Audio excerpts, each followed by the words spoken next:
All right, y'all, we give praise, esteem, and honor to the living Elohim in the name of Yahushua HaMashiach this day.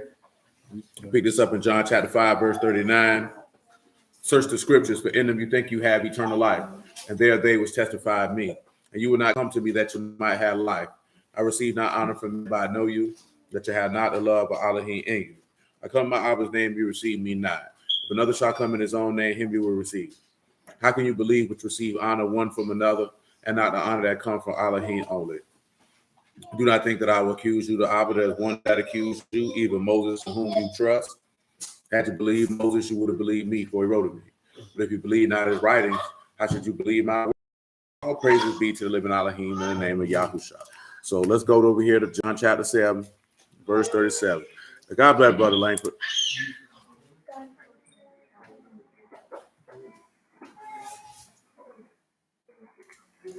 Hey, there goes my number right there, Brother Langford, man. Shoot, just text my phone when you get a moment. John 7:37.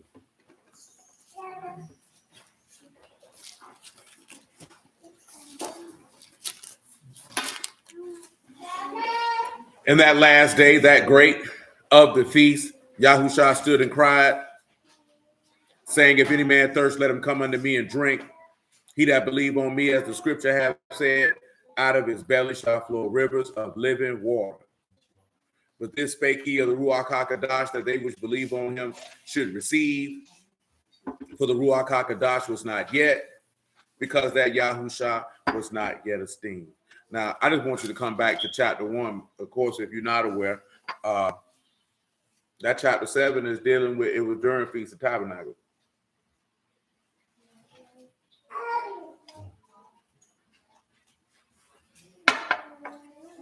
John chapter 7, verse 1. After these things, Yahushua walked in Galilee. For he would not walk in the Yahudim, because the Yahudim sought to kill him. Now the Yahudim's Feast of Tabernacles was at hand. His brethren therefore said unto him, depart hence and go into Yehuda, that your disciples also may see the works that you do.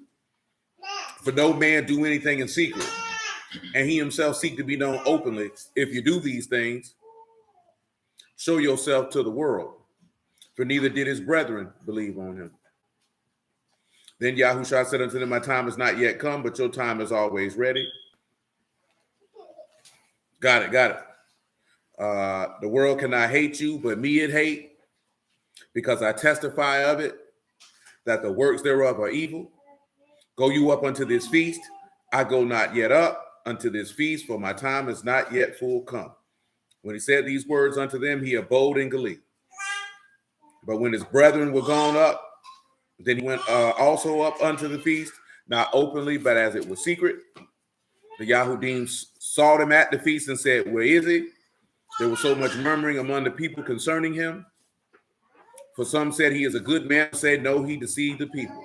Howbeit, no man spoke openly of him for fear of the Yahudim. Now about the midst of the feast, Yahushua went up into the temple and taught. The Yahudim marveled, saying, how know this man letters, having never learned?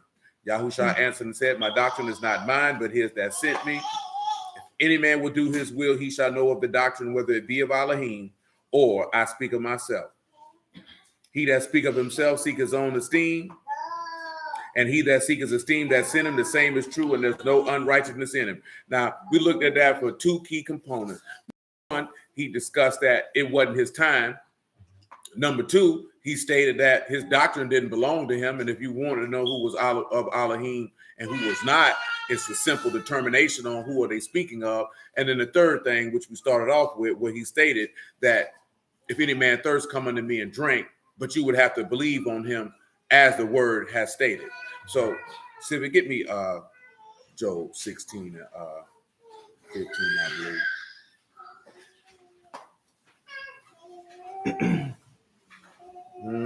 That same sour.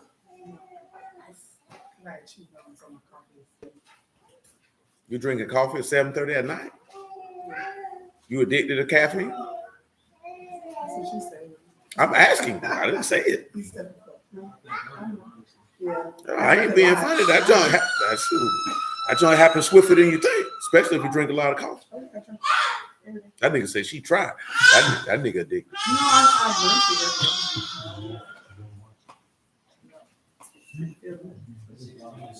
Yeah, you addicted.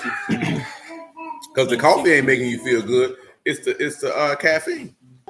Because if you drank decaf, you wouldn't be saying that. So you're addicted. You just gave all the elements of an addict. I tried. It make me feel good. What you think a nigga on crack say? I didn't say it was crack. I said what you think they say. It ain't no different than a nigga addicted to sugar. And they say sugar hit the brain, cocaine. Caffeine strong. Niggas be hooked on them pre-workouts like that too. Wow. Oh, it's a lot of oh my goodness. This thing ain't oh, it's a lot of caffeine in them pre-workouts. Wow. I be switching them up now, boy. I done felt myself. Oh, it don't matter. It ain't just C4, but that's one of them. I've got a lot of caffeine. I don't really drink them. Yeah, it's a lot of caffeine in C4. Most of them pre-workouts got a minimum of 150 milligrams of caffeine in every can. Oh, them bangs probably had about 300-400. Yeah, definitely got 3. That's really strong. I use that late night on my oh, you on that? You on them bangs? Oh, you got off that? You got off the liquid crack? Oh, so you never got off? So you was a double addict? Yeah, I found something better. Substitution. Oh, so you a triple addict? Jeez.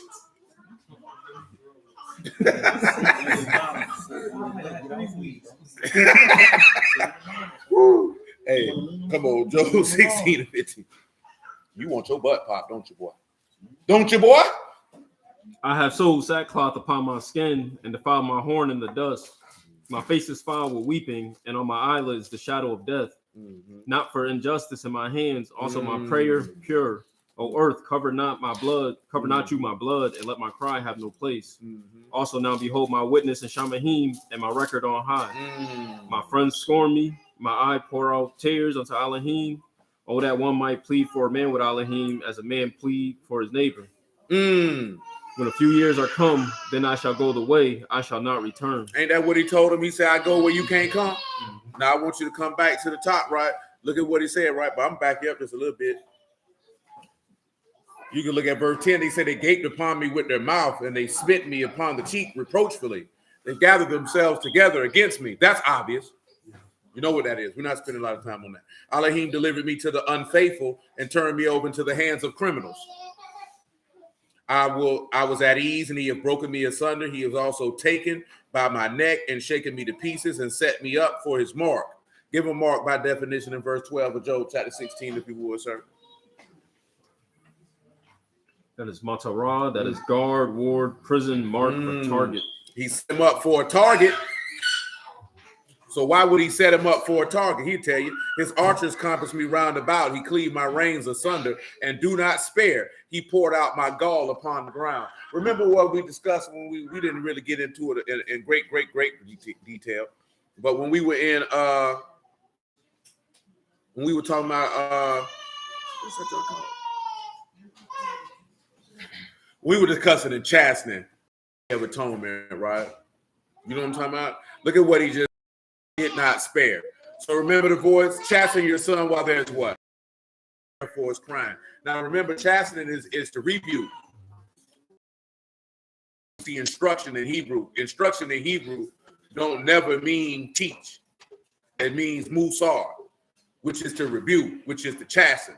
Somebody get Psalm 94 and 9 real quick. Like, we still hold Job 16. Oh, you in a better mood now. Oh, be honest. What you doing in there, boy? What you doing in there, boy?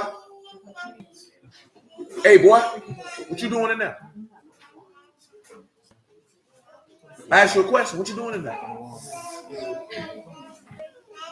Well, tighten up then. Because that ain't the refrigerator, son. That's the freezer. Psalms 94 and 9. It said, he that planteth the ear, shall he not hear? He that what? He that planteth the ear, shall he not That's hear? why I say every idle word that a man speak out of his mouth, he gonna give account for on the day of judgment. Come on now. He that formed the eye, shall he not see? They say Yahuwah don't see what going on in the earth. Go ahead. He that chasteneth the heathen, shall he not correct? Him that chasten the heathen. Well, see, a lot of people don't think the heathen get chastened. They get chastened. They just don't listen. Come on now. He that teaches man knowledge, Yahuwah knoweth thoughts of man, that they are vanity. That what? That they are vanity. See, man's thoughts are worthless. That's why he told you what he told you in Isaiah 55.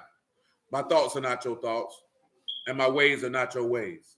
That's why I be telling you, that's why people come in and they thoughts is, if he God, he should act like this or he should act like that. But I'm telling you, right, it's just what I told you last night, how chicks get caught up with the bombs.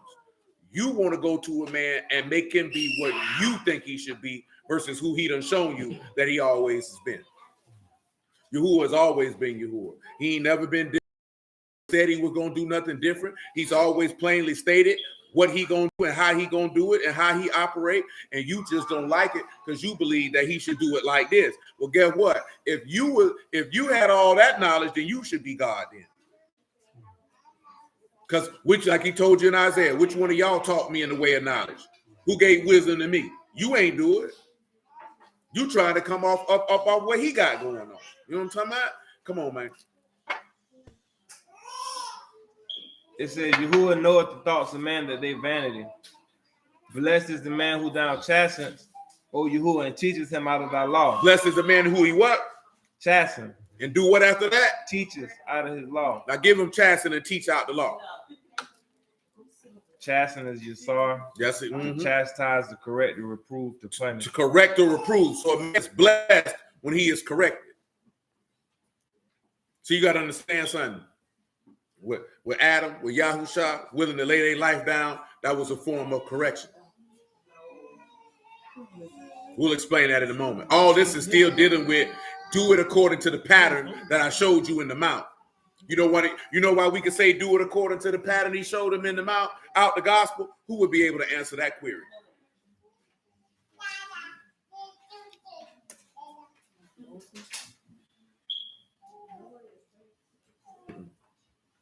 Out the gospel. You keep on, you're gonna be in winter school. That ain't gonna have to go to school during winter break. Yeah, you know that they made some students go to school, they don't get no break. That's funny because when I was in school, they ain't call it winter break, they called it Christmas break. That's how you show you how these people don't like this here, right? And it's not as like Christmas mean anything, but I'm talking about the people because the average person in America equates Christmas with the word. Don't matter that it's not in the word. I'm just telling you to act. See, this is something that you have to be able to ascertain when you're in the word. Stop thinking that just because it's wrong, that means something in regards to how the masses think. We know Christmas ain't in the book. You know what I'm talking about? But as far as the masses, what do they equate Christmas with? The word. So when they say we're not calling it Christmas break, we're calling it winter break. It's trying to cause a further disconnect with the populace from the word. You know what I'm talking about? That's what you have to pay attention to. See, most brews, you'll get caught up on the technicalities and miss the actual game that's being ran.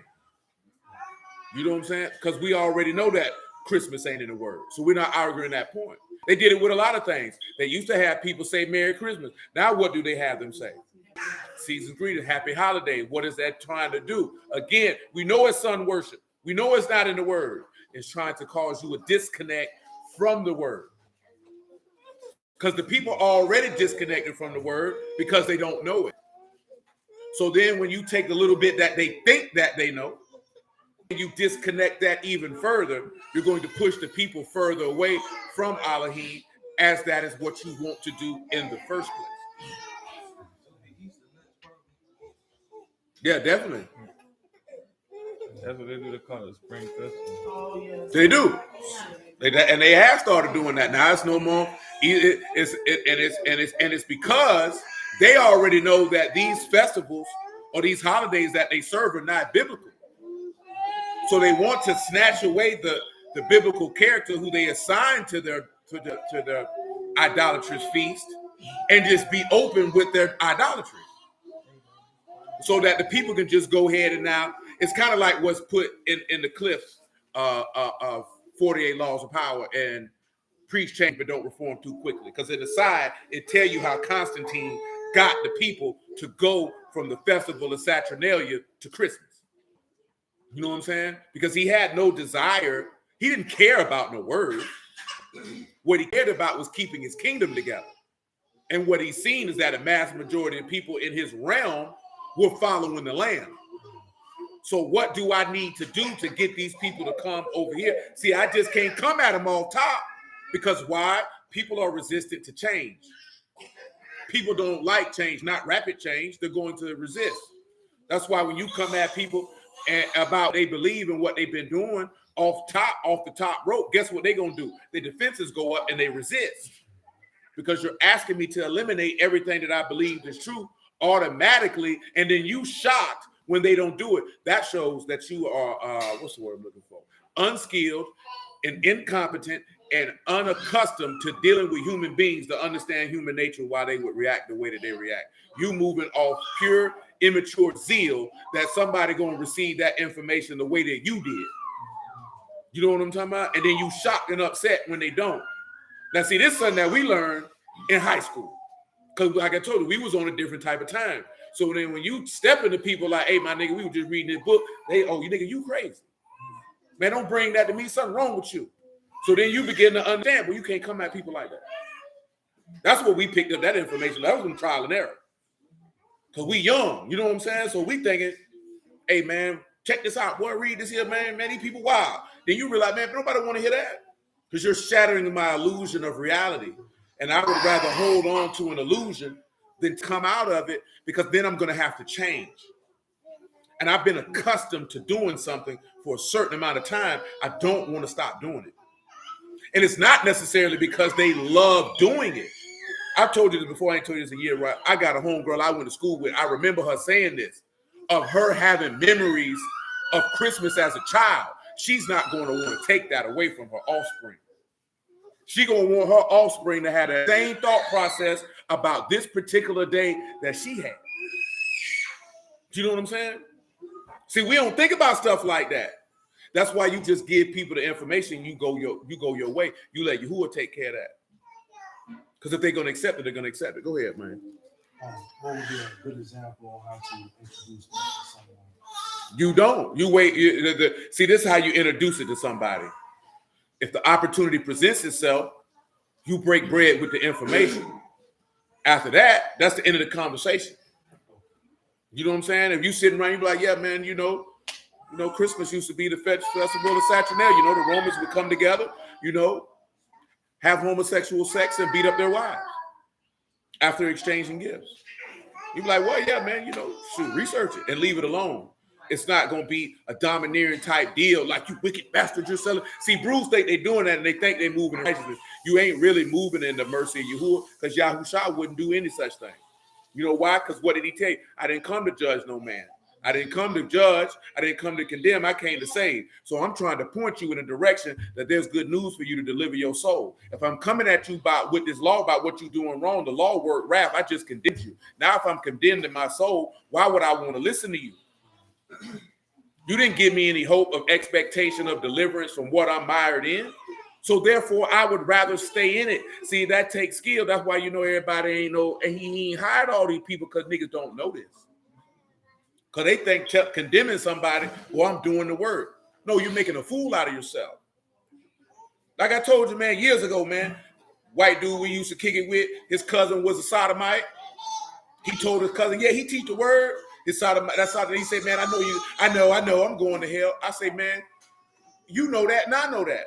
But that's not what I was finna say to you. You just assumed that that's what I was finna say to you. You already know you wrong. But let me show you what can happen if you decide to change your life.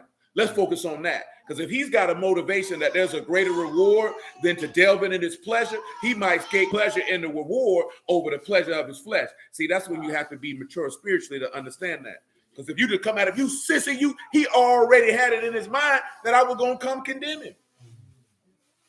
He already had that in his mind. And you know why he had that in his mind? Because that's what everybody who handled the word 99.9% of the time, that's what they do.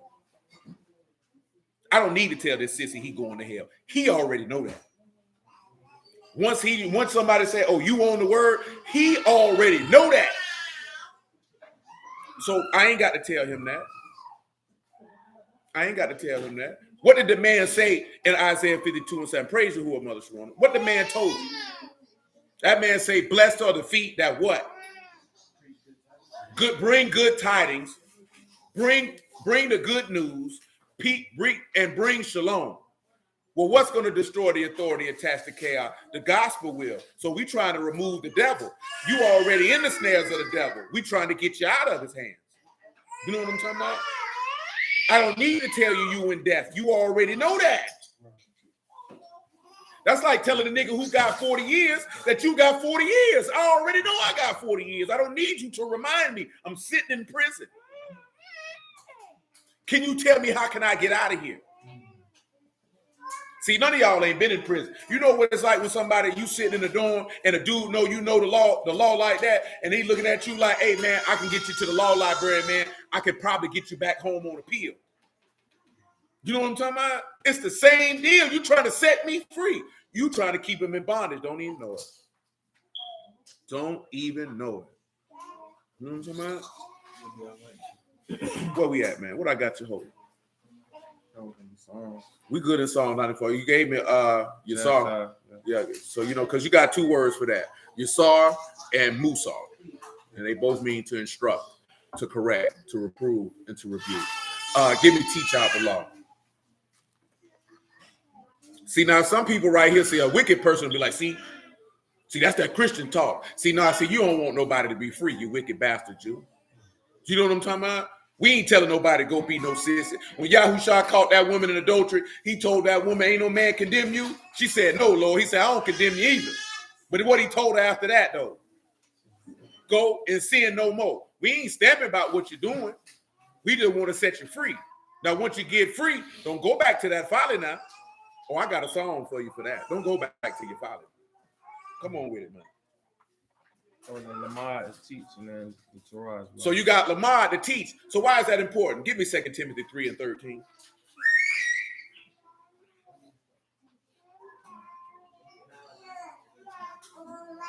Who making all that noise?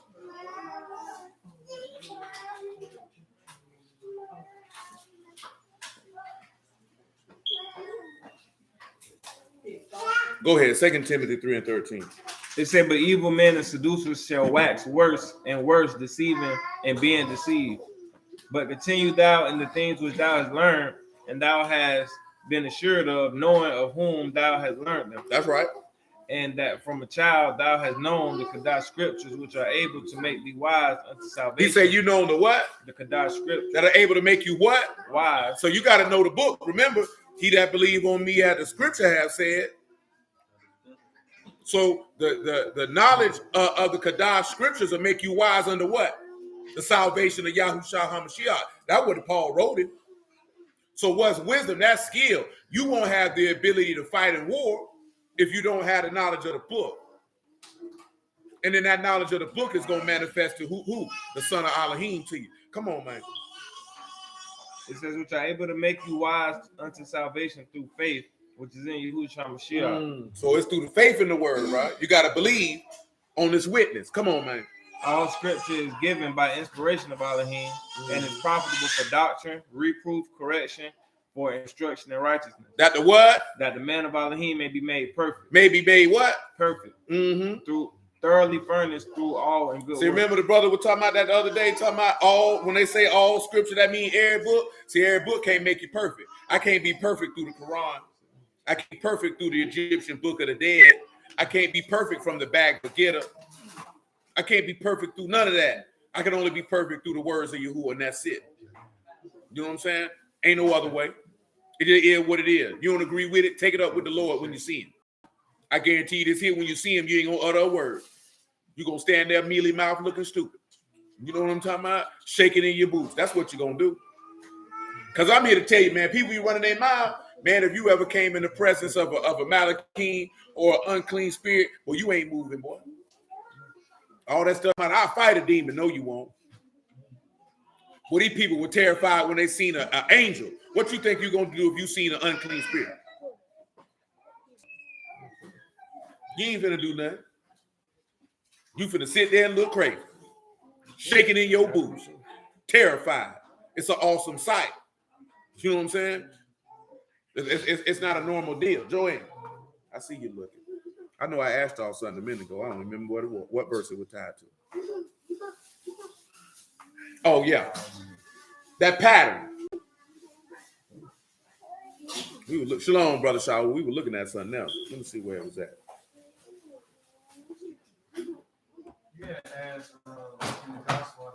Yeah, I'm trying to remember the verse that it was attached to or why I asked that. I can't remember.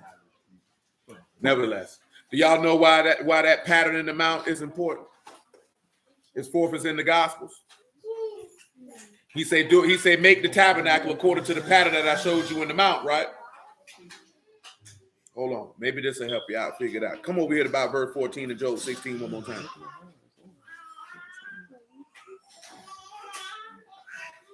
He break me with breach upon breach. He run up on me like a giant. Give him giant by definition.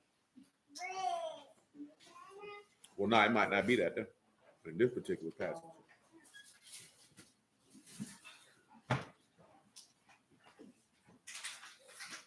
You good?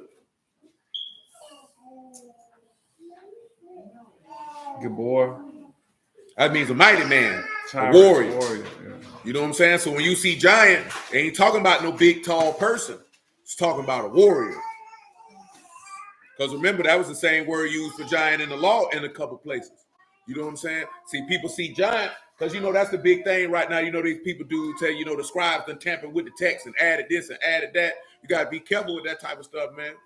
You know what's funny to me when I see a lot of people who be on that, they ain't even mastered the word before they came to that information to know if it lined up with the book or not. Nigga ain't even got their life clean. I ain't listening to a nigga who's still struggling with sin tell me nothing. About nothing. You know what I'm saying? Because if you ain't mastered that, well, you can't tell me about no book. You just a nigga who read too much. I'm not. You know what I'm saying? And I ain't got to walk around and tell niggas that, but I'm already knowing. But if you still fighting with your flesh, bro, I'm not listening to you, bro. You ain't locked in what you need to be locked in with for me to take you seriously enough to hearken to your voice. You know what I'm saying? I ain't saying you can't listen to nobody. I'm talking about if this nigga say, yeah, man, I still be fighting the flesh. I got sins I'm battling. What am I listening to you for? Try to bring some deep that could be the adversary working through you, boy. You ain't got God in you. Oh, you think because you don't eat no pork or this, that, there, and the third, that means something? I've been seeing this for years. Niggas think they vegan. They think that means something. Man, that don't mean nothing, man.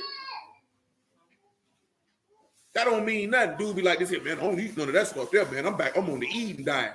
But you evil as hell. Man, I ain't going for it. He said he sewed sackcloth upon his skin and defiled my horn in the dust. So this is what lined up with him show him the pattern in the mount. Come on, see if it can get me Matthew 17.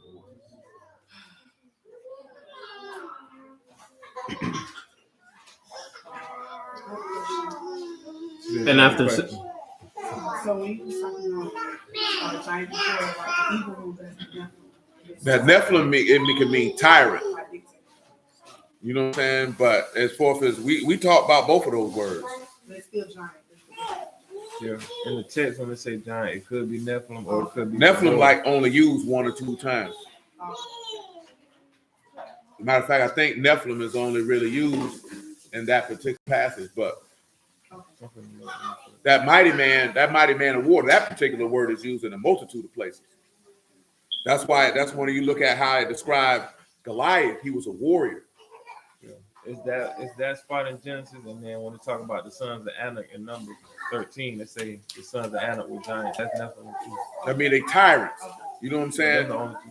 So you know what I'm talking about? It's not like I say, you look in the text, man, they ain't talking about somebody who was a giant, man. It's pretty much was a 7 foot tall man.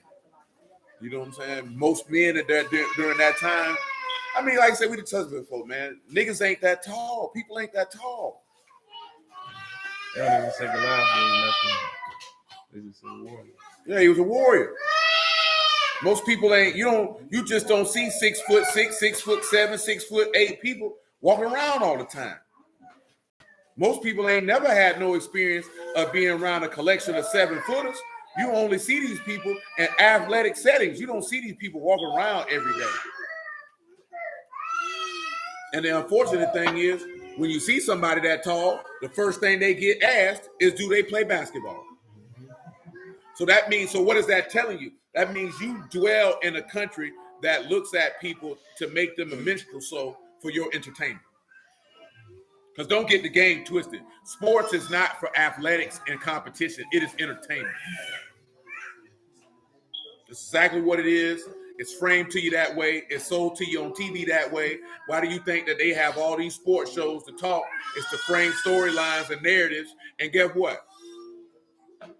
Niggas sit back and be like, and this is, I'm talking about sports people. People in sports will look at somebody who watch wrestling and ridicule them like, how could you watch that? And it's the same exact thing. You know what I'm saying? The only difference is you can't definitively prove that the outcome is scripted in athletic competition like you can in pro wrestling. That's the only difference. You can believe that a football, basketball, baseball game is the outcome is scripted, but you can't definitively prove that. You know what I'm talking about? We have our ideas, but I'm talking about hardcore, concrete proof. You can't prove that. You know what I'm saying? But do we know that they do certain things because they know it makes money? Do we know that they might have referees do certain things that put a certain team in a position to win because it's more advantageous for the league as far as money is concerned? Because what people get twisted is, at the end of the day, when you're talking about millions and billions of dollars, that's more important than your athletic competition. Or your thought of, oh, the integrity and all this stuff these people selling you. I just sat and listened to a man who had the nerve to talk bad about Barry Bonds to try to give credit to this white boy who just hit his 60-second home run, saying he should be acknowledged as this because these men were cheaters. But you knew them men was on them drugs the whole time you was covering these men, and your punk behind ain't say a word. You ain't have a problem with it then. Now all of a sudden you want a virtue signal and ride on your high horse and talk about these men. And you know why you didn't say nothing about these men? Because the script would not allow you to say nothing about these men. That was going to mess with your money. Because you make money off of these minstrel characters. And Barry Bonds, them the ones they like to talk about because they all had more home runs than Roger Maris, which was the record. This was when I was in high school, so Mark McGwire broke the record in 98, and then him, Bonds, and Sosa passed it numerous times after that. Sosa more so than the others. You know what I'm talking about? But it's more than anything is they just didn't like Barry Bonds. He wasn't, according to a likable dude. And you know why they called him unlikable? Because he wouldn't kiss they behind and talk to him. He really just loved to play baseball, hit, and go home. I don't want to talk to you people. You make me sick. You ask me stupid questions. You're condescending. You're disrespectful and rude. And I don't want to talk to you. Which is most of them is. You know what I'm saying? They ask stupid questions. Y'all all seen the meme when Russell Westbrook baked that face like, nigga, what is you? But they were asking this man a stupid question. See, most only know the face. They didn't actually hear the questions that they were asking this man.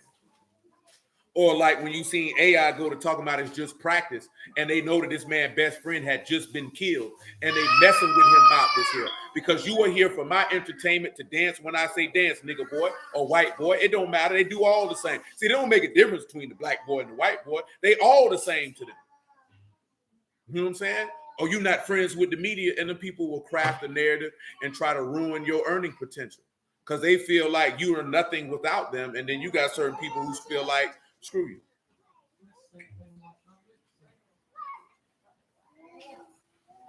Yeah, that's what he just said, Marshall. He was a Marshall. Yeah, because he said, I don't want to talk to you. You're going to take my words. You're going to twist them up. You know what I'm saying? Come on, man. Matthew 17:1. And after 6 days, Yahoo shall take Peter, James, John, his brother, and bring them up into a high mountain apart, and was transfigured before them, and his face did shine as the sun. And his Where did he take him to? a high mountain. Now, what did he? A high mountain, and then he transfigured. So he was showing them the pattern of the house then. And you know how he was showing them the pattern of the house? 3 and 14.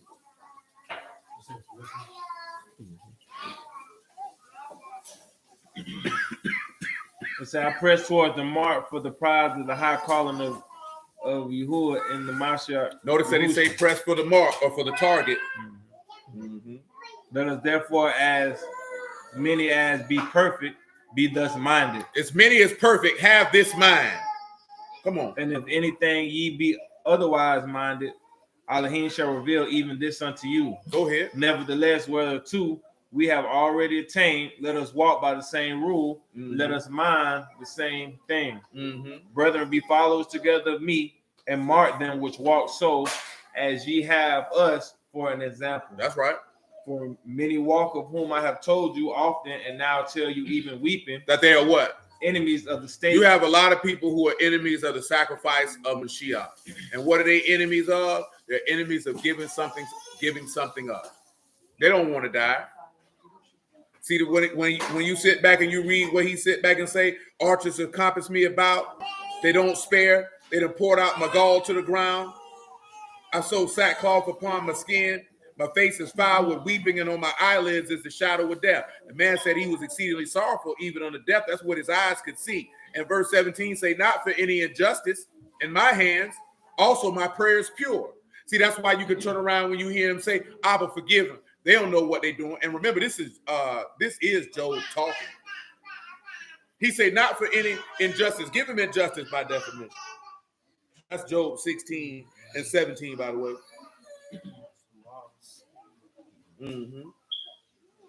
Violence, cruelty. I ain't did no cruelty. I ain't did nothing wrong. Remember what he said in John 8? He said, if I tell you the truth, why you don't believe me? And which one of you convinced me of a sin? Ain't no cruelty and no wrong in my hand. He said, that's why my prayer can be pure. That's why if I make my supplication is clean, it can be received. There's a lot of people prayer not going to be received because there's injustice in their hand. See, we only want to look at injustice as forth as what the white man's supposed to be doing or the government doing. As forth as looking at the injustice that people do in their everyday life to people every single solitary day. See, I seen Kanye got niggas upset because he wore a White Lives Matter shirt, right? And see, and you know what the crazy part is? Niggas got in their feelings immediately. That show you that you a puppet.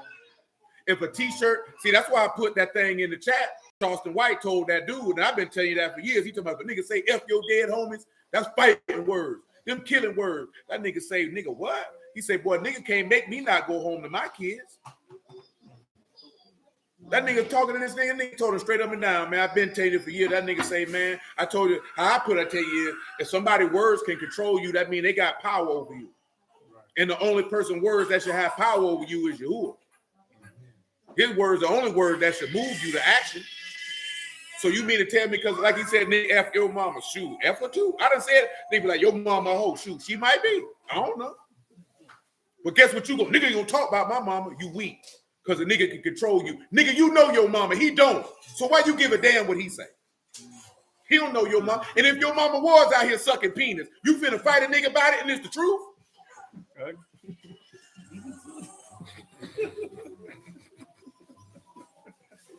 If your mama was really out here popping coochie, you finna fight a nigga about the truth? And put your freedom at risk? Put your life at risk? I'm talking about as a man. Why would you do that?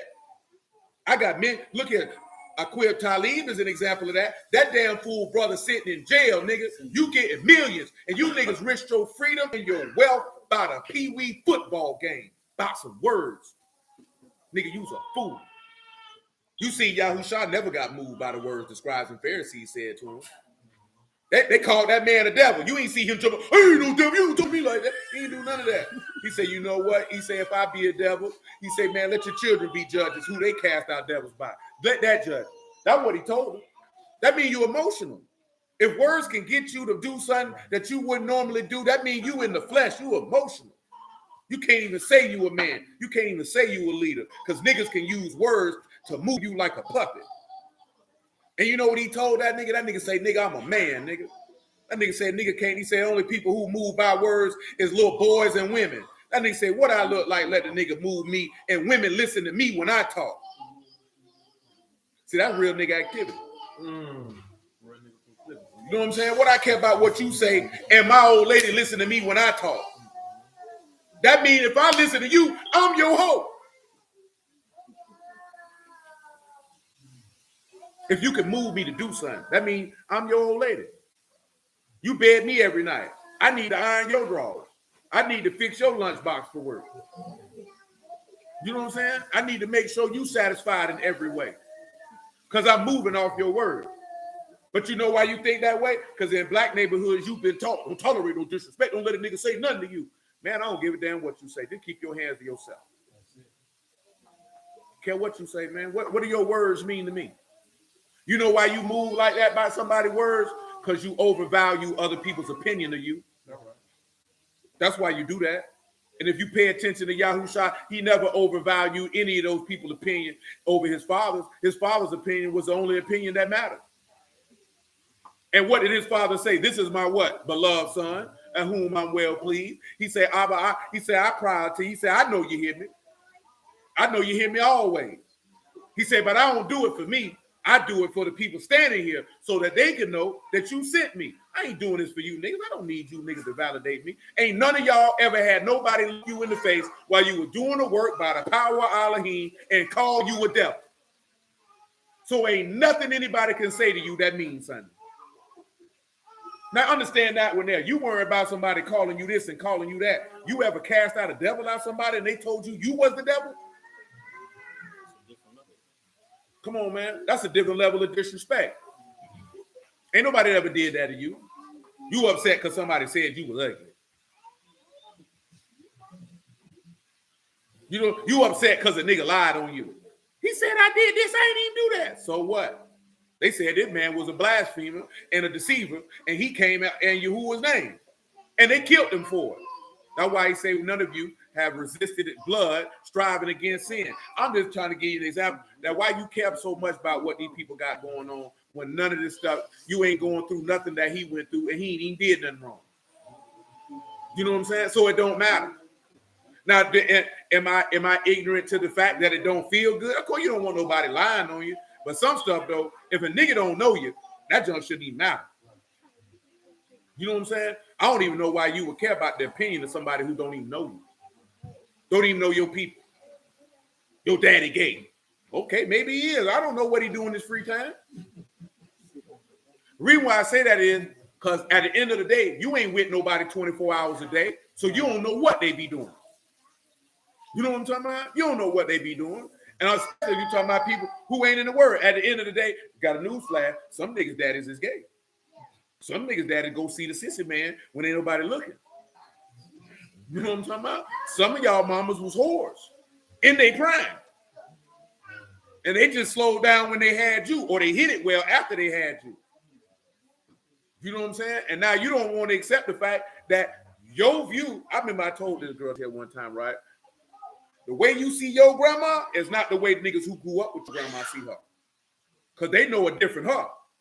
See, that's your grandma. So she interacted with you, grandma to grandchild. But she was Susie in the street, though. You know what I'm talking about? She's a different person in the street. You know what I'm saying? Now, if I told dude, I just say, I'm like, man, my grandma was there. I said, man, you don't know how your grandma was. Because you didn't have to interact with your grandma like your granddaddy did. You know what I'm saying? That's a different deal. See, we have a vision of somebody based off the interaction that we have with them versus the interaction that the person who's intimately involved. And am I saying that people mamas around here popping coochie? No, not none of y'all mamas, but they might have had. I don't know. Shoot, mine could have did. I don't know what that thing was doing. At the end of the day, because shoot, niggas got churned, and you know how they got here.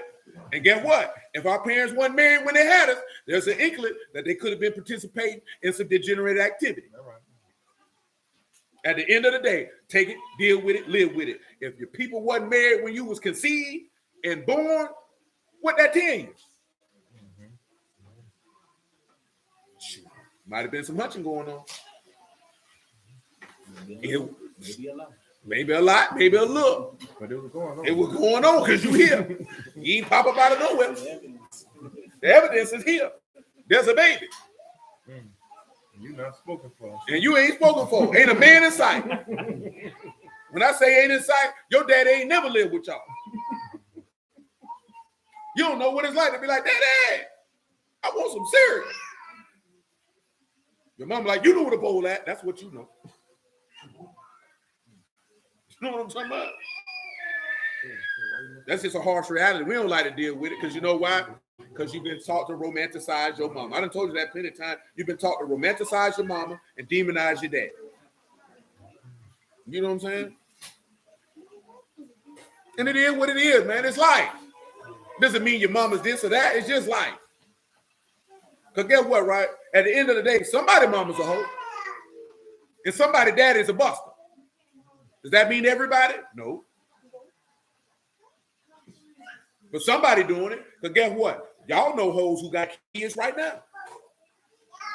Y'all know plenty. I know I do. I got it too many girls I went to school with and grew up with. Boy, I know they were bust down Betty's, boy.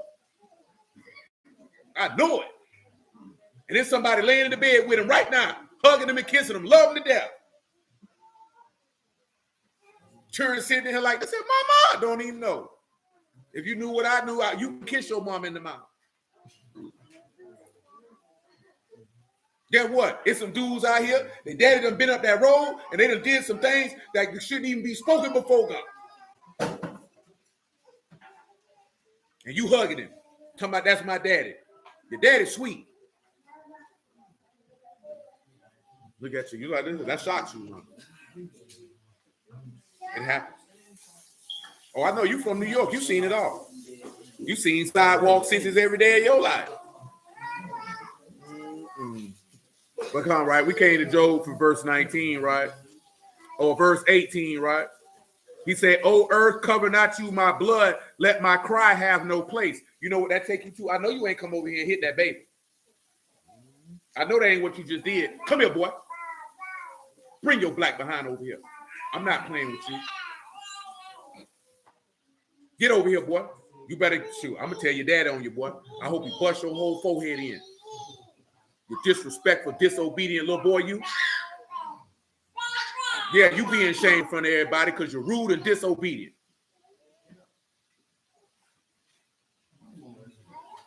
Yeah, tell them how you stealing people food. You gonna tell them that? Yeah, you ought to be ashamed. You think that junk cute? It ain't cute. Hard-headed little boy. What y'all think that verse 18 take you to?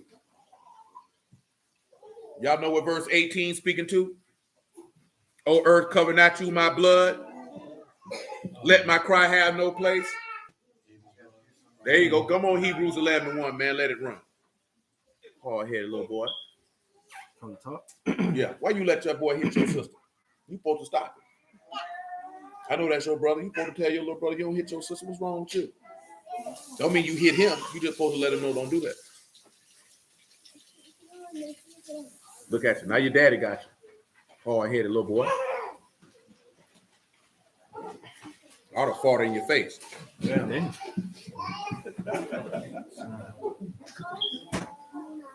Not worse than a whooping. Not the pink. That level disrespect.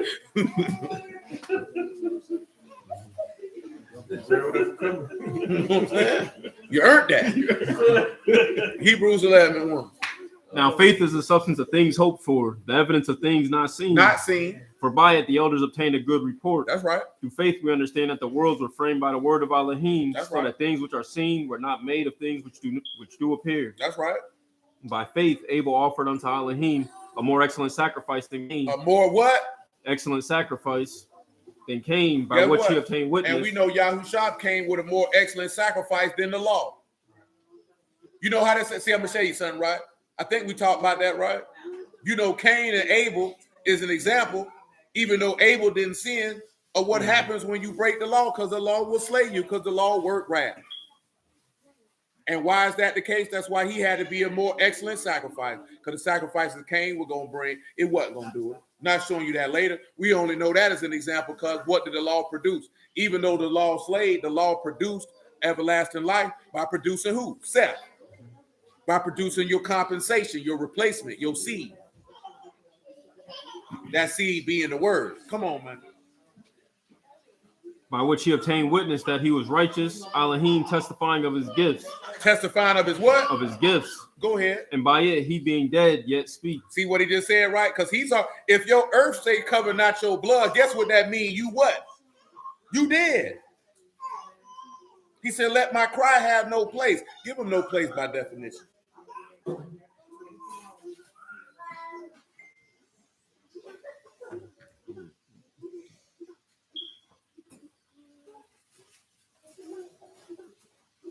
I mean, cry is that is a cry or outcry. Mm-hmm. And place is a standing place or place. So my cry has a place. It don't say, it's not supposed to say, because if you say no place, that means there's nowhere for my cry. So when he's saying my cry has a place, that place is in the inner sanctum of the temple in Shamahin. A home. You know what I'm saying? Yeah. That's why I tell y'all to look at certain things, because looking at it in English, it'll tell you. See, that's why I be like, brother, to my oldest out there in the third, most niggas who talk like that don't even know what it say. Now, we've had this conversation numerous times. What it says in English usually is not going to be that far different of what it says in Hebrew. You know what I'm talking about? It's not going to be that far different. But there are certain things where there's going to be a difference. Because if you see no place, where do you take that? That means it's nowhere. But that's not what's being conveyed. That lines up with what happened over there in Hebrews 11, which is pointing to you when Yahushua was poked in his side, what came out? Blood and water. And that blood bare witness in heaven, and he was heard and testified of. That's why he say, oh, earth, don't cover my blood, so this man can hear my cry. Because what did he say? Your brother blood cry out to me from the ground. See, we're still pointing all this here because it's still the same pattern that he made in the mount. We still holding Philippians 3 and whatever verse. You can start it back at verse 14. Philippians 3 and 14. It said, I press towards the mark for the prize of the high calling of Elohim in Yahushua HaMashiach. Let us therefore, as many as be perfect, be thus minded. And if anything ye be otherwise minded, Elohim shall reveal even this unto you. That's right. Nevertheless, whereto we have already attained, let us walk by the same rule. Let us mind the same things. Mm-hmm. Brethren, be followed together of me, and mark them which walk so as ye have us for an example. Mm-hmm. For many walk of whom I have told you often, and now Weeping. even tell you and weeping, enemies of the And that's why I Mashiach. mentioned Cain, because Cain was an enemy of that state. He's an enemy of the suffering. What does the suffering point to? Denial. Luke 9. See, again, this is the pattern. Remember, Yahushua say, destroy this what? Temple, and I'll build it in 3 days. And what does the law say? Make it according to the pattern in the mount. And when they was on the high mount, they seen him transfigured in his esteemed state. So making after the house, after the pattern, is being after the pattern of the word. That's why you have to believe on him as the scripture have said. And when you believe on him, you'll be exactly, because what did he give him in the mount? He gave him the word. At the end of the day, when Moses went up there, what did he went up there to go get? The word. That's all he went up there to go get. That's why he's making it according to the pattern. Well, what pattern did he give him? He gave him a word. You know what I'm talking about? Now go do it according to what I said. So when you come up to Yahushua, guess what you're going to have to do? You're going to have to do it according to what he said. Not what you think he said, not what you want him to say, not what you want it to be. See, most of you have never been under a charge of somebody who say, do it exactly like I told you. Not what you think I might like, not what you think I should like, but what I told you to do. And then hold you accountable if you didn't do it. Most of us are unaccustomed to that. Because you're going to be like, but I did it. I don't give a damn what you did. That's not what I asked you for. You know what I'm talking about? See, most people would think that would be rude and that would be mean. And why should you do somebody like that? Because I gave you explicit instructions from the jump street. Don't tell me what I want. I told you what I want. If I told you that I want a prime rib burger, medium rare, that's what you make it. You don't make it well done because you think I should have it well done. I told you that. I'm just using that. I told you that. I think you should have it like that. Get the hell out my house. Now you think I'm wrong. You know why did you not do what I told you to do? You telling me why I should take what you wanted to give me. And guess who you sound like? Cain.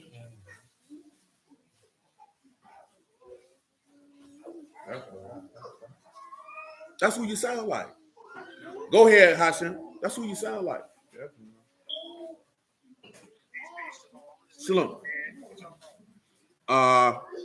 We going through this the week tabernacle. So right now, man, we just going the direction that it's gonna go in. We started from John 7:37, and after that is wherever you who are allowed to go. Don't really have nothing set in stone. We just go where we going. It just be a concept, and then we just flow inside the concept. Yes, sir. You know what I'm saying? You got to think about that, though. You understand? Like you don't do that. You give me what I asked for, according to what I have. Any of you ever had a superior or supervisor that was dead serious about the instructions that they gave you and following them to a T? Did you ever see what they did to people who didn't follow his instructions to a T? They didn't have a job. Okay. How did you view that man? Now, this is the key thing. Was they consistent with holding everybody to that word that they get? See, you ain't going to respect the supervisor who ain't consistent with holding everybody to that pattern. See, if they only hold 3 people to that pattern and let 4 people go, you feel like screwing. But if he hold everybody to that, and you see he hold everybody to that, guess what you ain't got no choice but to do? Respect it. Because you see he dead serious about what he talking about. I want it like this. But see, this is different. If you do it like he said, you're going to be rewarded, and he will have no problem doing it. You know what I'm talking about? You ever been working for a company, and you did everything like they told you, and they told you if you perform well, you'll get a raise, and you get it, and they don't mind getting it to you. And they let everybody know that they gave it to you. They give you, shower you with your accolades because you done did everything I asked you for. And I appreciate you.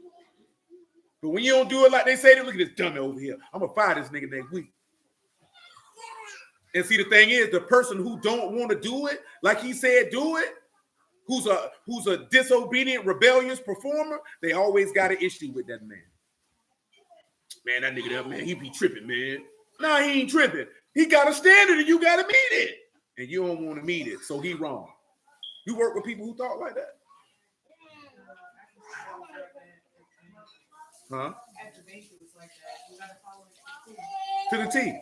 Because you know what happens when you don't follow it to a T? You throw everything. Now everything's messed up and everything is out of whack. Same thing with the word. And you know how we gonna know that? Because look at verse 19. Also now, behold, my witness in Shamahim, my record on high. So if he don't follow the pattern to a T, guess what he gonna do? Remember what he told Peter when Peter upped his fire? He said, put it up. He said, how is what gonna happen? He said, how the scripture gonna be fulfilled? If we do this here, we throw the whole pattern off. We're gonna throw the whole pattern off, and we ain't gonna be able to come back and correct that later. Finish that Philippians 3. Yeah, 19. Verse 19, Philippians chapter 3. Who's in destruction, who's Elohim belly. See, the end is perdition. Their God is their belly, and we know who their God is. Then, according to the book, it's the serpent. Because the serpent go upon his belly, and you know how we know that? Because he said, "You above your father, the who, and the lust of your father you will do." He said, and what was his lust? His own desires. So that's why their God is their belly. That's why I say belly for the meats for the belly. Elohim gonna destroy it and them. That's why he tell you that the kingdom of Shamahim is not in meat and drink, but in power and the Ruach HaKadosh. That's why I've been telling you that for years. Yeah, it's cool to eat. You ain't here for no damn food. You could stay home for that. You know what I'm talking about? That ain't what you, when your profile was in the wilderness, they ain't sitting out there looking at, man, shoot, man, we got to eat. Because you remember what Nehemiah said. They came out there with their word and he said, hey, man, don't be sad. This is a joy of time. Now go enjoy yourself. But you got to come here and get this work first. You know what I'm talking about? See, everybody look at this time of year like it's playtime. You know what I'm talking about? Oh, you're going to injure yourself, Ruth. I hope that that's not be your end. Because that thing ain't stable like it should be. It's missing a, whatever you call that thing. It's missing one. It's not a Madeline. I don't know what you call it. But you got to think about that, though. Because that's what's got your forefathers in trouble in the wilderness. What he said they was out there doing. Eating, drinking, rising up to play. It's a time to have, like I said, it's a time to have a good time. And it's a time to be serious. You know what I'm saying? Because you have to sit back and look at it. If you come in there and think about your belly, you ain't thinking about Yahuwah. Because the man had already told you. Man don't live by bread alone, but every word that proceed out the mouth of Yahuwah do man live. So is you worried about feeding your belly, or is you about feeding your inward man? Because so what if your belly full and your inward man starving? You hustling backwards. You know what I'm talking about? A lot of niggas hustling in reverse. A lot of people serving Yahuwah in reverse. Don't even know it. Finish that out for me. What you over there talking about, boy? Oh, your mama done gave you one of them rice cakes. That got soy in it. You gonna hit this testosterone most of the time. Oh, I put money that them rice cakes full of soy. You know that's a testosterone blocker. Oh, what it's really gonna. No, all they're gonna do is that's what make a lot. You see a lot of men be doughy body all the time, because it's gonna make you estrogen, make your whole body fat. That's why y'all got a little bit more. Your body fat percentage is supposed to be higher. Because if not, you'd be lean like a man. You'd be having 2 hard bodies. You know what I'm saying? I don't think you're into that. I know I ain't. What a nigga lean as hard as you is, that ain't attractive.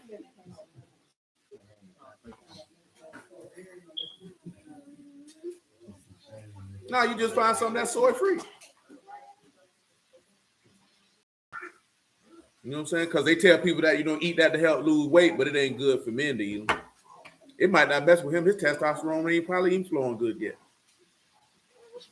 You know what I'm talking about? He got a while. I mean, it's flowing, obviously. He's a boy.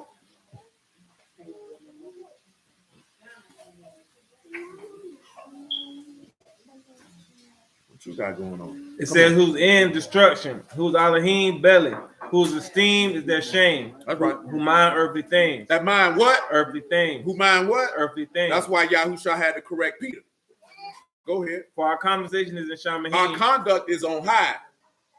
From whence we also look for the Mashiach. That's what we look for, man. Our master, Yahushua Mashiach, who shall change our vile body, that it may be fashioned like under his esteem. Like to a Sasika, we want to be according to that pattern. According to the working. According to what? The working. According to what? The working. That work according to, go ahead. Where he's even able to subdue all things under himself. So how was Yahusha able to subdue everything unto himself? He was able to do it because of his obedience to the pattern, to the word. And he said we want to make our body like that work. Well, that working is coming because obedience to the word. You understand? It can't come no other way. But swing over here to Job 26, because see, we got something to end out in chapter 27. And this is Job's final speech. And it actually extends from chapter 26 all the way to 31. But we're going to focus, y'all willing, this week on 26, 27, and 28. You know what I'm saying? These Job's last words before Eliyahu go to tearing him a new butthole. Him and his homeboy. And then before Yahuwah rebuked Job directly himself. Y'all are aware of that, right? You knew that, Doris? Oh, you didn't know that Yahuwah rebuked Job directly himself? That's because you're too busy at the house watching Sex in the City. Reminiscing on home. That's what you're around there doing. Oh, because you do. Which one was your favorite character? Which whore you like the most? The biggest whore. Because I was a boy. I don't know. I just guessed. I don't even know which one was which. Who played that character? Like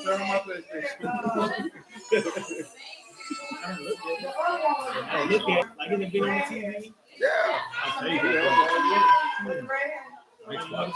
It doesn't make sense. Which person played her?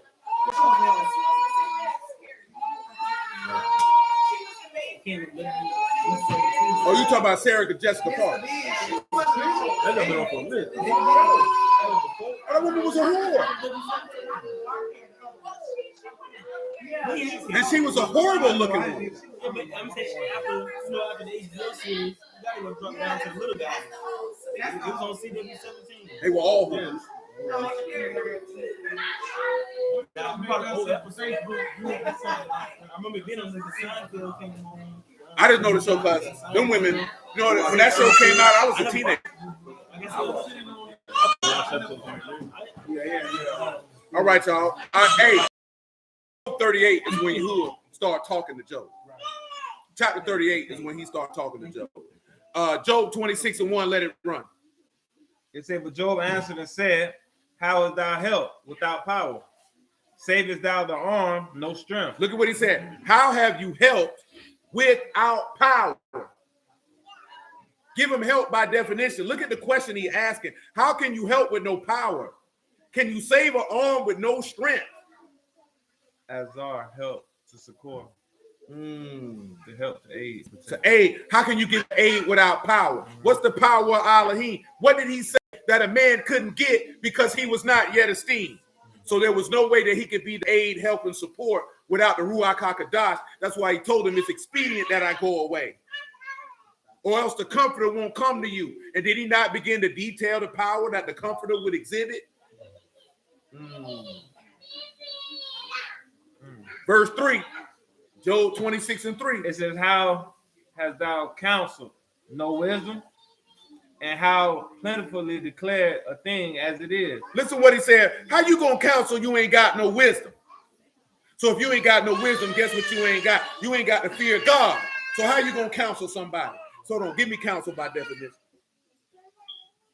Your ox to resolve, to deliberate. So what? To do what? Deliberate. Resolve. To resolve. How are you going to resolve a matter?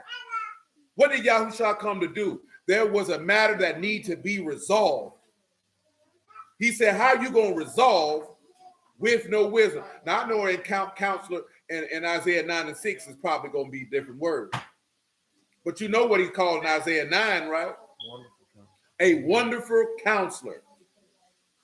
What did he tell you in Revelation chapter 3? That I counsel you to do what? Buy gold to me tried in the fire. Solve your problem. See, your problem won't be resolved. You ain't made according to the pattern that I showed you in the mountain. Even like we were talking about last night, when you seen them same gemstones in Ezekiel 28, where you seen them at? With the high priest. And where you seen them at? In that breastplate of judgment. So guess what that means? What you put a breastplate on for? To cover your what? What you put a breastplate on to cover? To cover your heart. All right. So that means you got a heart for judgment. And he said he the Elohim of judgment. So in fact, somebody give me Psalms 37:14. Tell me what that say. That might be too high. We might need to go a little lower. Psalm 37:14. The wicked have drawn out the sword and have bent their bow to cast down the poor and needy, to slay such as be of upright conversation. They say they want to slay is those who are upright conduct. Not conversation is forth of speech. Upright conduct. Their sword shall enter into their own heart, and their bows shall be broken. So the same word that you want to speak and the same covenant that you want to enter to, it gonna kill you. A little that a righteous man better than the riches of the many wicked. It's a little bit that a righteous man has than many better than riches of the wicked. Come on. For the arms of the wicked shall be broken, but Yahuwah uphold the righteous. That's right. Yahuwah know the days of the upright, and their inheritance shall be forever. They shall not be ashamed in the evil time, and in the days of famine they shall be satisfied. That's right. But the wicked shall perish, and the enemies of Yahuwah as the fat of lambs, they shall consume into smoke. That's good. Drop down to verse 27. Depart from evil and do good and dwell forevermore. For Yahuwah loved judgment. He loved what? Loved judgment. He loved what? Judgment. He loved what? Judgment. Why you think he told him put a breath? Because you know what a high priest supposed to have? Judgment. He supposed to know right from wrong. Come on, man. And forsake not his saints. They are preserved forever. He said he don't abandon his faithful. They preserve forever. But the seed of the wicked shall be cut off. The seed of the wicked gonna die. The righteous shall inherit the land and dwell therein forever. The mouth of the righteous? Speak wisdom. And his tongue? Talk of judgment. Talk of what? Judgment. No, not the talk of judgment. The law of Elohim? It's in his heart. Uh-oh. None of his steps shall slide. Uh-oh. You see what he said? The mouth of the righteous, they do what? If they speak wisdom, that means they fear God. He said they tongue talk of judgment. Give him judgment by definition. And the word in his heart. See, like I told y'all before, we don't do no memorizing over here. You need to lay that up in your heart. That's mishpat. That's judgment, justice. That's regular judgment. He gonna tell you what's right. And you know what's right? To believe on him who the Father have sent. That's what's right. Yes. Heart is laid. That's inner man, mind, heart. You gotta lay the word up in. See, they already know that you gotta lay the word up in your mind. You can't hear it and memorize it. A fool can memorize information. That don't mean it's in him. When it's in you, you live by it. When you memorize it, you can just recite it. How many of y'all done seen a reciting fool? I've seen plenty. I've seen plenty of niggas recite word back to you and they a fool in real life. You know why they a fool? Because they led by their lust. All of them.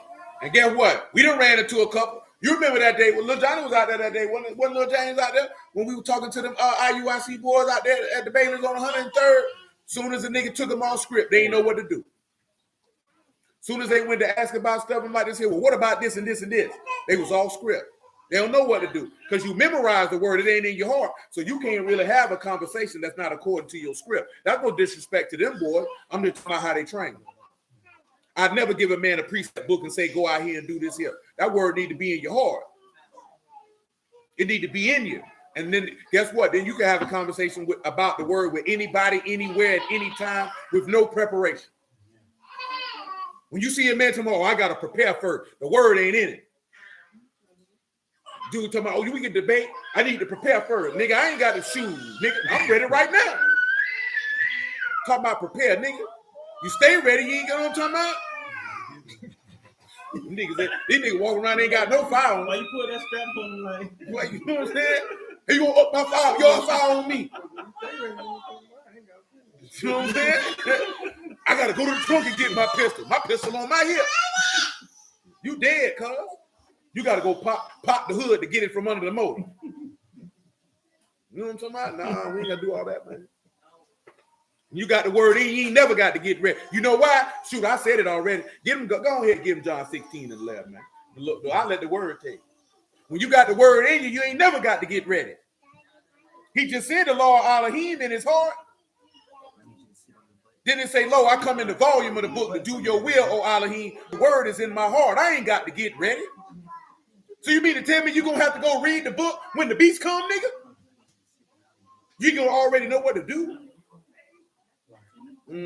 That means you ain't a son of God because you ain't being led by the Spirit, boy. When you get the word in you, look here, man. Once the word in you, man, the man's spirit ain't going to have no choice but to dwell in you because you're going to hide his word in your heart that you don't sin against him. You see how that works? You don't memorize nothing, boy. Lay that thing up in your heart, boy. Merge with it. Ain't that what James told you? Receive the what? The engrafted word. You know what something engrafted? That means it become one. That word got to be in you. You know what happened when you memorize stuff? You forget it. And you know why you forget it? Because you ain't using it. It's a lot of stuff y'all done learn that you don't remember because you don't use it.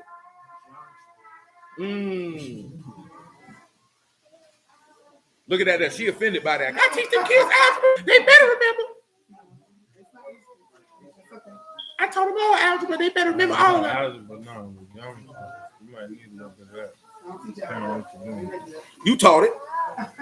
You taught it. Definitely. I yours will put it in anger. Come on, man. John 16 and 11. Of judgment, because the prince of this world is judged. Back it up to 7 then, man. Let's not make it incomplete. Nevertheless, I tell you the truth. It is expedient for you that I go away. It's necessary that I depart. For if I go not away, the Comforter will not come unto you. The Comforter will not come to you. But if I depart, I will send him unto you. I will send it. And when he has come, he will reprove the world of sin and of righteousness and of judgment. That's right. Of sin because they believe not on me. Because they believe not on me. Of righteousness because I go to my Father. Because I go to my Abba. And you see me no more. That's right. Of judgment because the prince of this world is judged. I have yet many things to say unto you, but you cannot bear them now. You can't deal with it. Howbeit, when the Ruach of the truth is come. When the what? The Ruach of the truth. The Ruach of truth is come. He will guide you into all truth. He will guide you what? Into all truth. He'll guide you into what? All truth. And what else he gonna do? For he shall not speak of himself. But what? But whatsoever he shall hear. He will what? Shall he speak. And he will show you. Things to come. And he will esteem. Me. For he shall receive of mine and do what? show it unto you. That means that man going to reverse the last one. All things that the Father have are mine. Therefore said I that he shall take of mine and shall show unto you. Notice what he said that Ruach going to do. Then another place he said he'll bring all things to you what? So that's why you had a word in you. You ain't got to memorize it. It's going to come to mind. It's living in you. Problem with a lot of people, man, the word ain't living in them. It ain't living in them. Come on back to Job 26, man. That word got to live in you, man. Ain't it what it says? It's a living word, right? So that means it got to live in you. These niggas memorizing stuff. Have a precept battle. You tired of having no precept. Niggas having precept battle like niggas, so let's have a dance battle.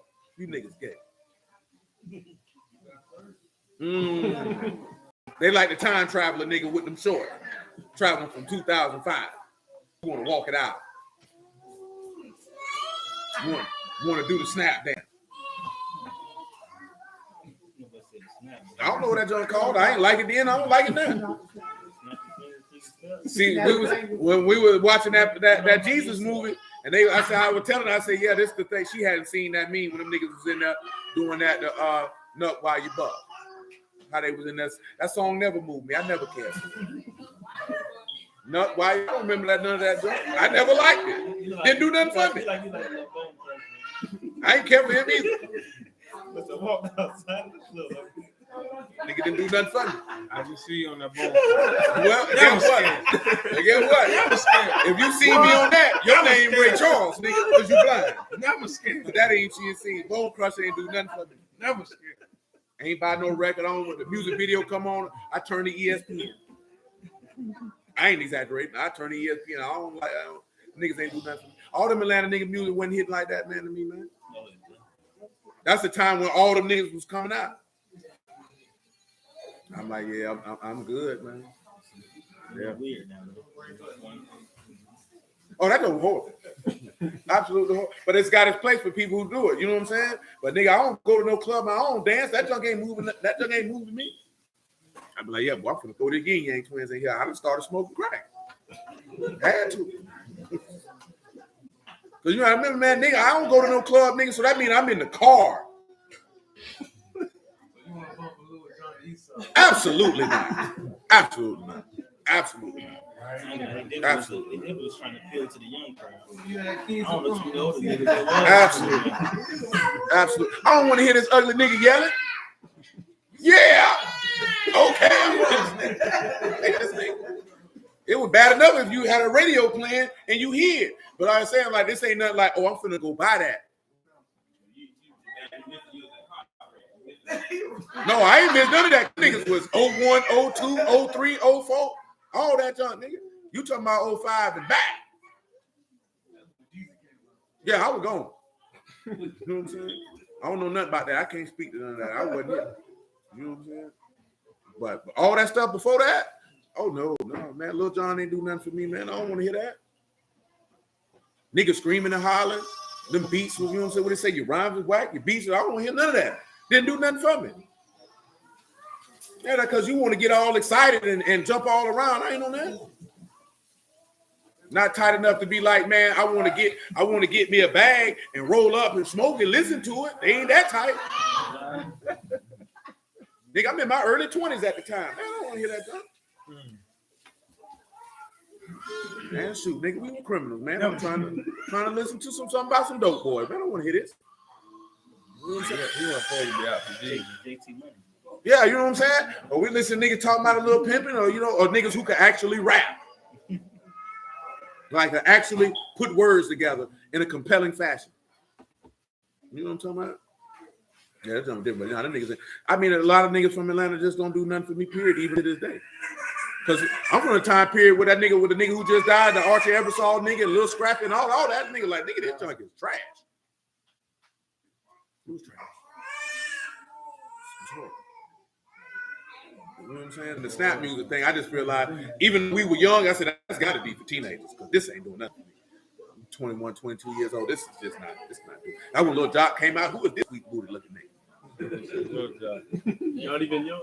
Young, good, all the same. I don't remember these things, man. Oh, that's all them was, niggas was young and That nigga little. bringing up niggas I forgot about. Come on, man. Walk out this Job 26:4, man. We got 7 minutes and we got to slide. It says, to whom hast thou uttered words, and whose ruach came from thee? Pause. He say, whose ruach come from you, and to whom have you uttered words? Look at what he asked. Give him that whole sentence, man. To whom have you uttered words? Utter is Nagad. That's to manifest. Manifest. Whose words have you made plain? To profess. To profess. Words is malad. That's words, speech, utterance.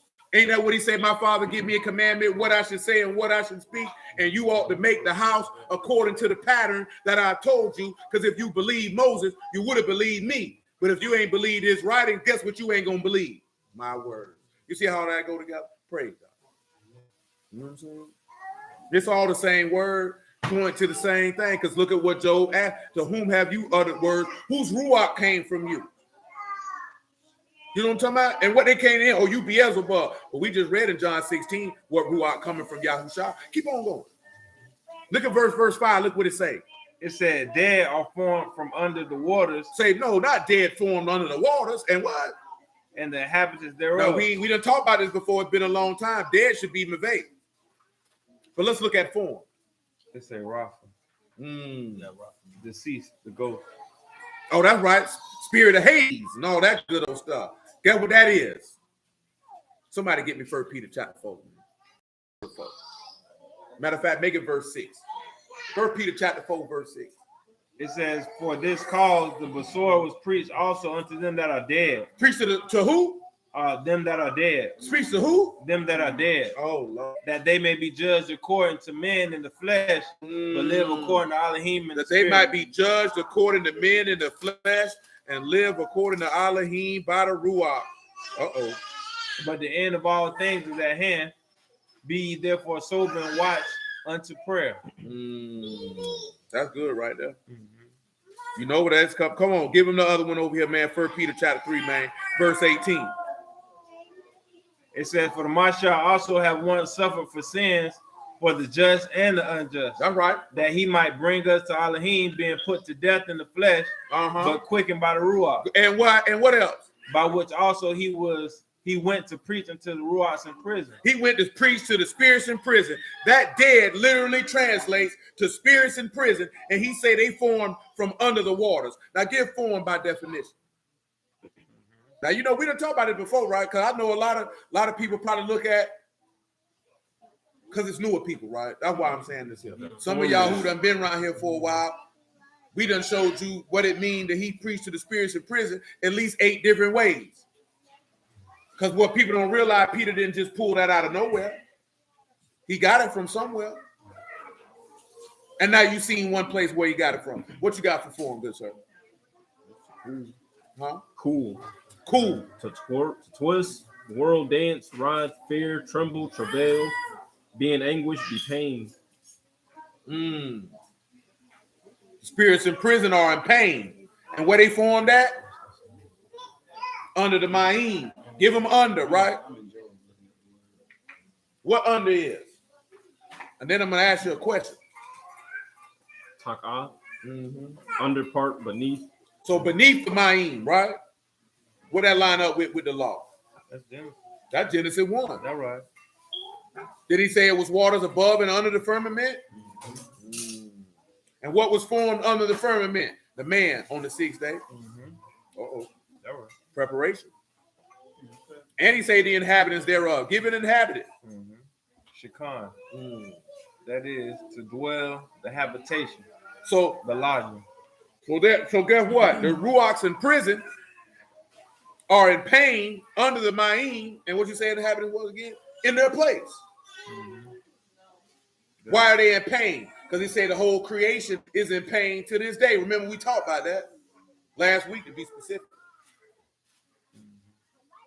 Let's look at verse 6. It says, hell, naked before him, destruction has no covering. So don't give him hell. Look at what you just got. You got spirits in prison because you got dead people in the grave. That's Sheol. That's Sheol. You already know. And why is Sheol naked?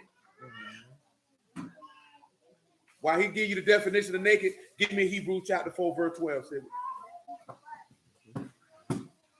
Naked is aram, nude, partially or totally. Totally exposed. Mm-hmm. What's destruction by definition? Because it ain't got no cover. Abaddon. Which is that's that same word I wrote. That's the name out of Revelation. Remember, I just finished saying that. Who called it?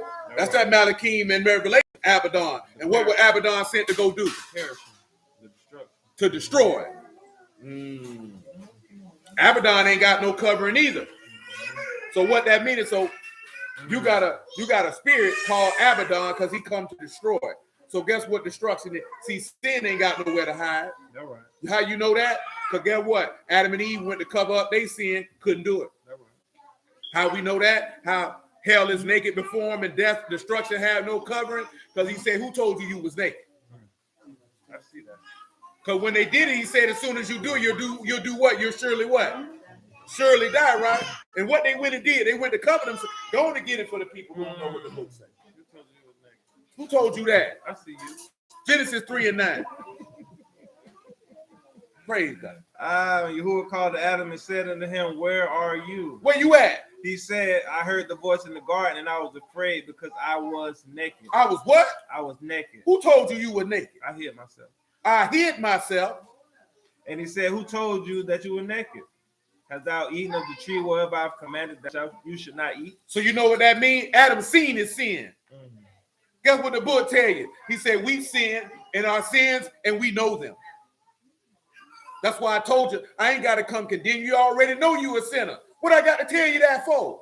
You see what? You see how that work with the God? You see who ain't come and tell you, who you sin at, boy? He already knew he sinned. He didn't have to tell you who he sinned because your sins are ever before him. Ain't no need to tell you it's wrath on your head. It's evident. Go ahead. He said, and the man said, the woman whom you gave me to be with me, she gave me of the tree and I did eat. See, that's what the people get mad at. See, he blamed his wife. So what? She did give it to him. Did he lie? And he did eat. People took responsibility for what he did. He already took the responsibility because he died. He said, I did eat. Yeah, he said, I did eat. She gave. See, some people look at that. That's an excuse. There's no excuse. He told her what happened. The woman you gave me, she ate. She gave it to me. I ate too. Guess what? The woman you gave me, Yasharal, she did eat, so I did too. Because by means of a whorish woman is a man brought to a piece of bread. And he said, this is my body. Take, eat. This is my body for you. Because whoever eat my flesh, what he said they got in it? Life in it. They don't want to hear that.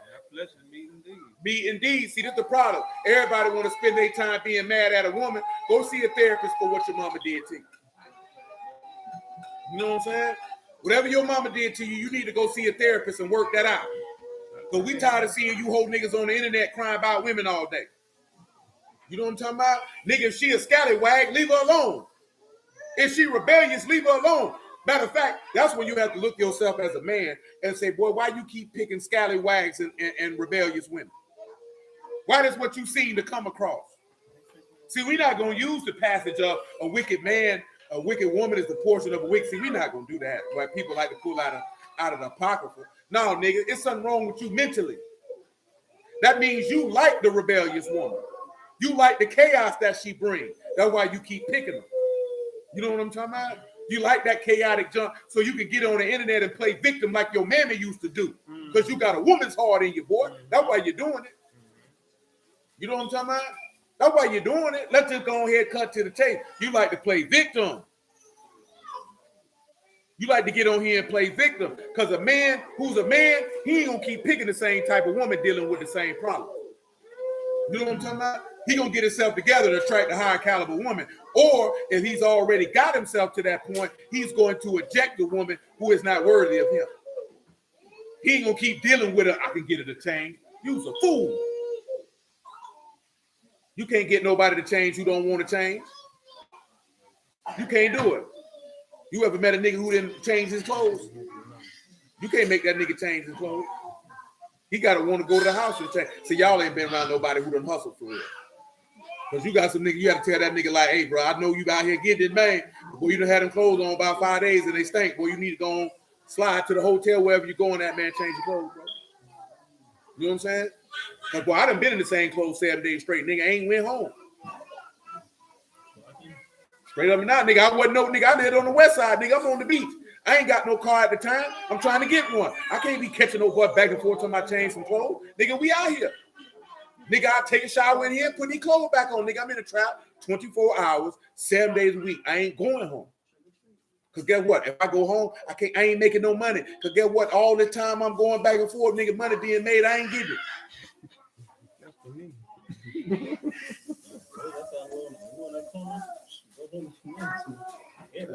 Going home, I go home on Sunday. You know what I'm talking about? But boy, I'm out here, man. 7 days straight.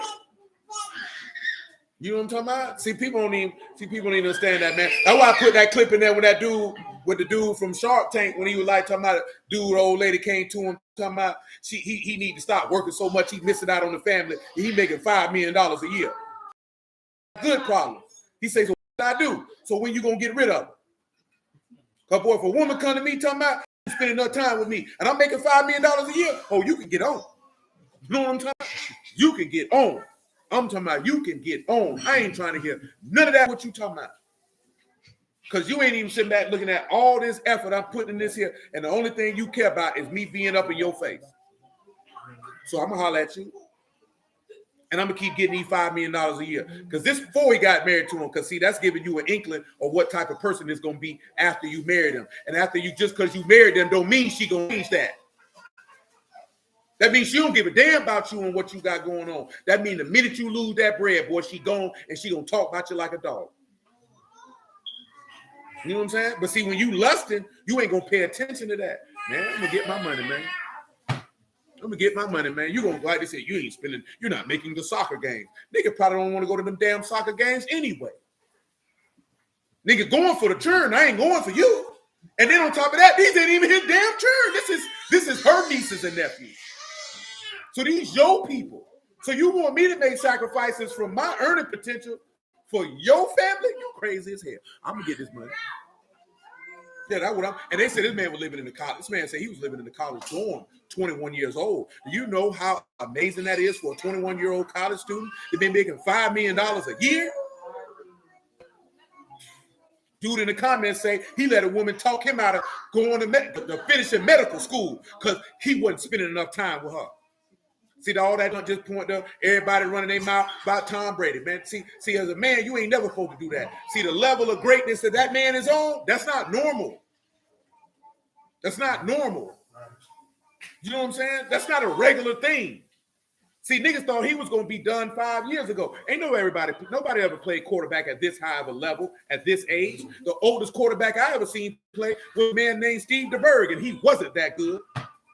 Not at that point, he was like 42, 43 years old, played for Tampa Bay, used to play for Kansas City. He wasn't that good at that age. This man's still playing in a top 5 level. You want me to stop to look at you? Talking about to spend more time with the children? Man, F them kids. You know why I can say that? Because when you look around and you look at this house and you look at that, oh, you ain't even taking care of these kids. We got nannies in here. No, I ain't hearing all that, man. I'm going to get mine. You know what I'm talking about? Want what you talking about. You know what I'm saying? But guess what I would want my son to do? Son, whatever you put your mind on what it is, boy, go ahead. Because we talking about excelling. We ain't talking about you doing something and you know what I'm saying? You getting by with. We talking about excelling at a high level that is abnormal. That's why when you look at the text, when they're talking about somebody who preached the gospel, what's the first thing he told them they'd have to be willing to do? Because you're going to have to go do something. You're going to have to go do it at a high level. See, if the man give you the word and his spirit in you, you're able to do something at a high level that other people can't. And you're going to have to put that before them. And that's very difficult, especially in this society, for a woman to understand how a man could put some manner of labor before her, because in her mind, she would believe that he would rather have her company than to accomplish what he has put in his mind to accomplish. That's not a negative on the woman. That's just they don't understand that concept of how that would work, because that's not something that the majority of women would do. Majority of women are not going to put accomplishment before her family. You know what I'm saying? That's why you see that odd in this society now, like with women who working in corporate America and doing stuff like that, and then they end up finding themselves having to do things that they see men have been doing for decades and centuries. And what a lot of the women do, they quit their jobs. Or they say, no, I don't really want to do it like that. You got some who don't care. I came to excel, and I'm going to excel, and my family will be all right. Like I said, it's not wrong that a woman wouldn't fathom that for a man. See, a lot of brothers looking at, oh, she wrong. Why? She's looking at it from her perspective. She's not looking at it from yours. A woman's not going to forsake time with her kids for some money and some work. She's not going to do that. She's not going to do that. She's not going to be like, I can go spend this time with my kids, or I can put 8 to 9 more hours into this business or this idea or this project or this invention. She's usually not going to do that. And it doesn't mean she's wrong because she doesn't do it. Don't mean she's wrong if she does do it. But it's just a different thought process because they're not wired that way. You know what I'm saying? A man to sit back and look at, I sure do want to go over here with my son. But boy, I'm about 2-3 weeks away from perfecting this here, what I'm working on. I got to do it. You know what I'm saying? I got to do it. If I don't do it, it's going to haunt my mind every minute and every moment of the day. You know what I'm saying? I started this here. I'm close to it. Or I'm doing this here, man. I'm trying. Yeah, man, he's dedicated to that. That's why it's better for you to get yourself in order, if possible, before you even take a woman on so she got to already know. See, that woman had to already know Tom was on that. You met this man in 2009. The man had been in the league about 8-9 years. So you already know the dedication. That's why I told you for years, a lot of women couldn't be married to a man who preached the word because a lot of them wouldn't want to deal with, you'll never be first. Ever. You know what I'm talking about? And you know why people think it could be that way? Because you see the pastors in the Sunday church, them niggas will take weeks off. Talking about, I'm burnt out. You ain't something from God. Ain't no servant of God could ever get burnt out. Come on, man. These niggas talking about they burnt out because you got to do your job. And Paul got stoned. And what he did the next day? Got up there and went right back out there. I don't care he ain't had no family. We could go to one who did have a family. Boy, they stoned. They hit Peter upside the head with rocks, and he was right back out there the next day. And then guess what they did to Peter after that? Locked him up. And the minute he got out of jail, he was right back preaching the word soon as he got back to them people's house. Not, oh, man, they locked me up. Boy, I need to take some time off, get myself together. That man was dropping word the night he got out of jail. Minutes after, moments after. In there.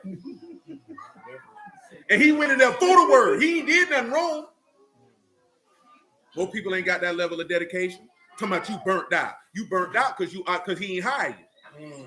That's why you burnt out, nigga. You ain't got a spirit in you. That's why you burnt out. How the Ruach of Yahuwah could get burnt out from doing the work of Yahuwah? That's asinine. That means Yahuwah get burnt out. And we know that ain't the case.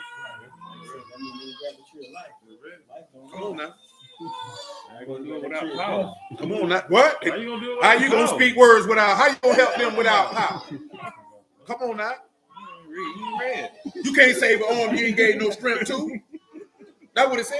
What it said. Shoot, man. We'll start right here. Yahuwah willing, man. We'll pick back up in Joel 26:7 tomorrow. Hallelujah for Yahushua in the word, man. I appreciate y'all time this evening, man. I bless y'all at the house of Elohim in the name of Yahushua. You know what I'm saying? I'll be listening to these people, man. Now, don't get me wrong. I know brothers get, you know what, but you know why? Like I said, man, you don't work for him. That man say, when you get finished doing the things I commanded you to do, what he said is for them to say. He said, we unprofitable servants, just doing what it is our duty to do. That's right. You can't have a Ruach of God talking about I'm burnt out. I need a week off. I need to go take a vacation with my family. Man, screw my family. When it come down to Yahuwah, ain't that what he told you? He said, you got to forsake mother, father, wife, sons, daughters, and your what? Own life also. He said, if you ain't willing to forsake all that you have and take up your stake, you can't be my disciple. You can't be it. See, that's hard right there. Now, everybody ain't got to preach the word now. But he's just saying, period. If you can't abandon this is a key component, not just your family, because he ain't telling you to leave your family in the literal sense. If anybody think that, you need a brain transplant. Because we know this man say, if you don't take care of your own, especially your own household, you are an infidel. What he's talking about is that you would never put your family before him.